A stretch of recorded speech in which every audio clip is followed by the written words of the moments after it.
Welcome to Grandma's kitchen. இன்னைக்கு நம்ம பார்க்க போகிறது சிம்பிளான ஒரு கீரை பொரியல். அதுக்கு ஃபஸ்ட்டு அதுக்கு தாளிப்புக்கு கொஞ்சமாக நெய் போட்டுக்கலாம். 1/2 ஸ்பூன் நெய் போட்டுக்கலாம். சின்ன ஸ்பூனில் 1/2 ஸ்பூன் கடுகு போட்டால் போதும். ஒரே ஒரு ரெட் சில்லியை ஸ்ப்ளிட் பண்ணி போட்டுக்கலாம்.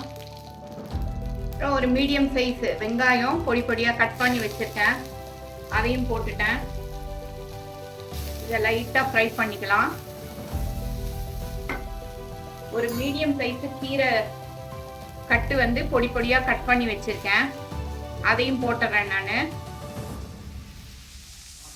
போட்டுட்டு அதை அப்படியே கொஞ்சமாக தண்ணி, ஒரு 1/4 டம்ளர் இருக்கிற மாதிரி தண்ணியை ஊற்றி அப்படியே மூடி வச்சிடலாம். 5 மினிட்ஸில் நல்லா வெந்துடும். இப்போ கீரை ஓப்பன் பண்ணி 10 மினிட்ஸ் கழிச்சு ஓப்பன் பண்ணி பார்த்தோம்னா சூப்பராக கீரை வெந்திருக்கு. இப்போ நம்ம இதில்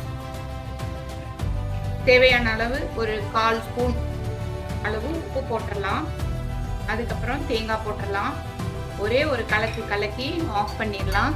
நம்மளோட கீரை பொரியல் சூப்பராக சிம்பிளாக ஈஸியாக ரெடி ஆயிடுச்சு.